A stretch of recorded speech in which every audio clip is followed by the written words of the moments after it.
Je vais avoir besoin de vos lumières, Général Trinquant, pour bien comprendre ce qui se joue en ce moment pendant cette réunion entre chefs d'état-major. Notamment, il y a beaucoup de questions qui sont mises sur la table. Notamment la défense de l'Europe, mais aussi la défense de l'Ukraine. Parce qu'il est question, alors je sais que ce n'est pas la seule question qui est posée pendant cette réunion et vous avez bien insisté là-dessus, il n'empêche, qui osera envoyer des troupes en Europe? Alors on va peut-être commencer par l'autre carte, celle où on voit justement qui sont les pays qui ont donné leur feu vert. La voici, merci beaucoup. Ceux qui ont donné leur feu vert pour envoyer notamment des troupes pour maintenir la paix en Ukraine. Il s'agit de la France, du Royaume-Uni, du Danemark, et sans vraiment de conditions. Et puis les autres ont dit oui à certaines conditions. Les autres pays qui sont en bleu. En rouge, il y a ceux qui ont dit non pour l'instant. Oui, les feux verts sont en bleu en fait. Hein, oui, c'est ce qu'il faut. C'est vrai que c'est pas très intuitif.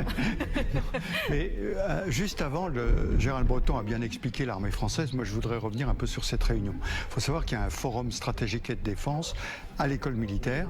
Il y en avait un l'année dernière. Il y en a un nouveau cette année. Oui. Traditionnellement, le chef d'état-major des armées françaises invite ses homologues à venir. Quand c'est une situation normale, il y en a un ou deux qui viennent, qui font le déplacement.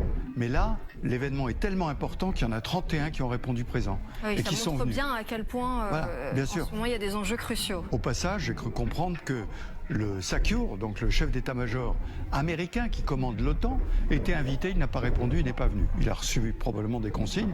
Donc il ne faut pas croire qu'on exclut les Américains. C'est simplement que les Européens, eux, se sentent concernés. Et la petite phrase qui avait été citée, c'est-à-dire que ceux qui veulent s'engager, sont présents. Et donc, cet engagement, c'est effectivement ceux qui sont en bleu, qui ont déjà dit, et les autres. Alors est-ce que, pardon, en général, mais est-ce que ça vous semble beaucoup quand vous voyez ces pays en bleu? On sent quand même que les avis ne sont pas unanimes. Vous savez, un militaire très pragmatique, il commence à dire m'engager pour faire quoi? On n'a pas d'accord. On ne sait pas ce qu'il faut faire pour l'instant. Donc, il y a des gens comme les Royaume-Uni et la France qui sont très allants, qui disent nous, quoi qu'il arrive, on va participer au processus.